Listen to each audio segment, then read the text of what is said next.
Good afternoon, everyone, and welcome to the first in our series of professional webinars for local officials, attorneys, and the general public. Thank you for being here today. I'm Doug Wood. I'm the founder and national director of Americans for Responsible Technology. We are a nonprofit organization focused on bringing safe, reliable, economical broadband solutions to everyone, everywhere, all the time. We live in an interesting time. We love our technology, but our technology doesn't necessarily love us. We want to be connected at all times, everywhere we go, but we don't necessarily want the infrastructure that allows that easy access to be located on our front yard or our child's school ground. And many of us, in fact, an increasing number of Americans, are beginning to feel the physical symptoms that are increasingly associated with exposure to radio frequency radiation, and that disappear when the source is removed. These symptoms can make everyday life a real challenge. To complicate things, we're faced with what's called informational asymmetry. Local officials and local attorneys, who mostly do other things for a living, are coming face to face with telecom engineers and attorneys with a deep background in the minutia of the technology. People who not only speak a technical language that few of us can understand, but say things that can sometimes stretch the truth or are intended to intimidate or confuse or obfuscate. And they do it with a warm handshake, a smile on their face, and a promise that they are only here to help the community. Our goal today is to help you understand and take advantage of the rights that you've been given by Congress. What does the 1996 telecommunications law really say about local authority? What is an effective prohibition? Can you enact a zoning law with a 1,500-foot setback? Is Crown Castle or Extenet or T-Mobile or Verizon really going to sue you, and will they win? Are your hands really tied when it comes to telecom? Today, you'll hear from some of the most knowledgeable and effective lawyers in the country who are here to give you the straight information on your rights and the rights of your constituents. Let me emphasize, every situation is different. The laws in every state are a little different, and what works in Buffalo may not work in Palm Springs. But there are some fundamental truths that apply everywhere, and we'll talk about those truths today.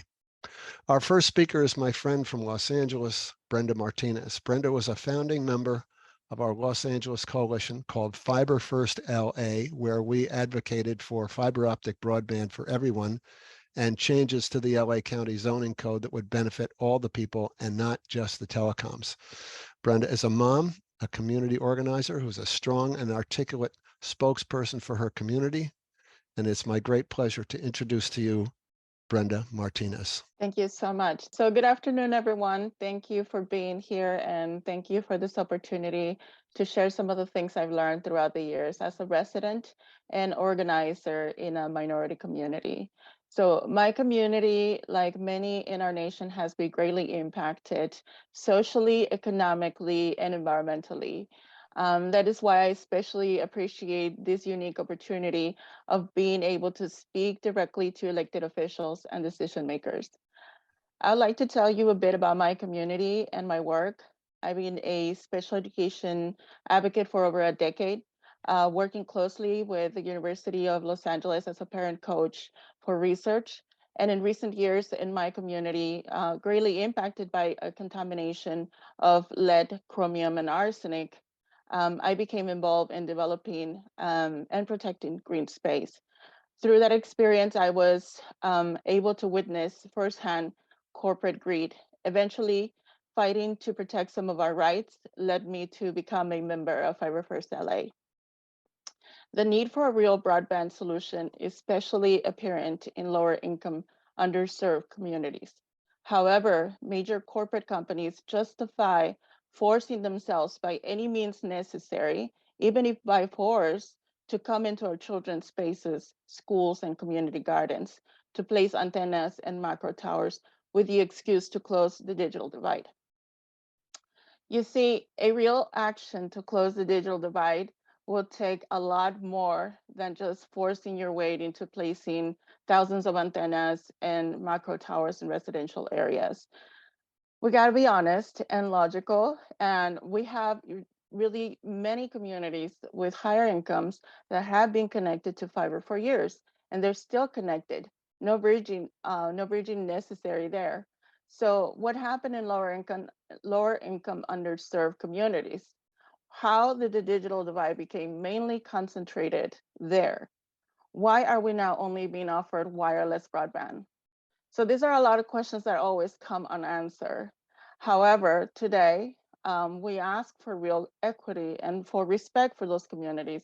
We must give lower income areas an opportunity to fiber to the premises before we spend millions on a cheap, unreliable, slow, fire hazard wireless connections. Show your constituents, the hard workers, the essential workers, the respect they deserve. Give them fiber optics, expand the affordable connectivity program, and return the right to have a voice when deciding if antennas and towers should be placed too close to their homes or their children's spaces. Offer real educational tools. If we choose to go the cheap, short route, we will only exacerbate the digital divide. So provide us with more real, tangible, long-lasting solutions. Give us fiber optics. Thank you so much. And I'll be happy to answer any questions at the end of the webinar. Thank you, Brenda. Thank you for being such a good advocate for the people of Los Angeles. I hope they know how lucky they are.